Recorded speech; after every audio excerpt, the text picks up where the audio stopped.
ક્યારે ઘીની નદીઓ વહેતા જોઈ છે ખરા? હા, અમે એ જ ઘીની વાત કરી રહ્યા છીએ કે જે તમે ખાવામાં ઉપયોગ કરો છો. ગુજરાતમાં એક ગામ એવું છે કે જ્યાં ઘીની નદીઓ વહે છે, સાથે સાથે સ્વિમિંગ પુલ પણ ઘીનો બનાવવામાં આવે છે. અહીં કોઈ વાત મજાકની નથી, પરંતુ શ્રદ્ધાની વાત છે. કહેવાય છે કે ગાંધીનગર પાસે રૂપાલ નામનું એક ગામ આવેલું છે. આ ગામમાં વરદાઈ માતાનું મંદિર છે. પાંડવોના સમયથી જ અહીં એક પલ્લીની રચના કરવામાં આવે છે કે જે પલ્લીની અંદર લોકો ઘી ચડાવીને પોતાની માનતા પૂરી કરતા હોય છે. લોકોની માનતાઓને આસ્થા એટલી બધી વધારે હોય છે કે પલ્લીમાં ચડતા ઘીને કારણે આખા ગામમાં ઘીની નદીઓ વહેવા લાગે છે. હવે સવાલ થાય કે એટલું બધું ઘી આવે છે ક્યાંથી? તો જે પણ વ્યક્તિની માનતા હોય એ 5 કિલો, 10 કિલો કે 15 કિલો ઘી માતાજીની પલ્લી પર ચડાવે છે.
પોતાની માનતા પૂરી કરે છે। આ રીતે ગામ આખું ઘીથી તરબોળ થઈ જાય છે। આ તો શ્રદ્ધાની વાત છે, પરંતુ માતાજી આવી રીતે ઘીનો બગાડ કરવાનું ક્યારેય ન કહી શકે। હા, શ્રદ્ધા પૂરી કરવા માટે આપણે પલ્લીમાં ઘી ચડાવવું જ જોઈએ, પરંતુ આવી રીતે ઘીનો બગાડ કરવો એ યોગ્ય નથી। કહેવાય છે કે આ ઘી કે જે રસ્તા પર હેમખેમ પડ્યું હોય છે એને કેટલાક ગરીબ લોકોમાં વિતરણ કરી દેવામાં આવે છે। રસ્તા પર પડેલું આ ઘી ખૂબ જ ગંદા સ્વરૂપમાં હોય છે, જે ખાઈને ઘણાના સ્વાસ્થ્ય પણ બગડી શકે છે। માતાજીની શ્રદ્ધાનો સવાલ છે તો આપણે જરૂરથી પલ્લીમાં ઘી ચડાવીને આપણી માનતા પૂરી કરવી જોઈએ, પરંતુ આવી રીતે ખરેખર ઘીની નદીઓ વહેડાવી ન જોઈએ અને તેમને બાળકોના પોષણ આપવા માટે ઉપયોગમાં લેવું જોઈએ।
કે જોઈ મારું મન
સદીઓથી આ પ્રથા ચાલી રહી છે, તેની સાથે લોકોની આસ્થા જોડાયેલી છે અને આસ્થા ખરેખર સાચી પણ છે.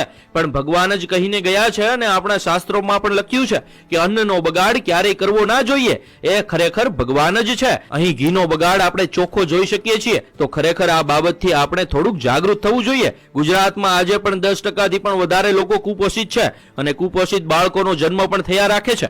માતાને ચડાવવામાં આવતા ઘીથી ઘણા બાળકોને પોષણ મળી શકે એમ છે, તો આવા ઘીનો ઉપયોગ ગુજરાતમાં કુપોષિત બાળકોને પોષણ આપવા માટે કરવો જોઈએ. આ બાબતે તમારું શું માનવું છે? કોમેન્ટમાં જરૂર જણાવજો.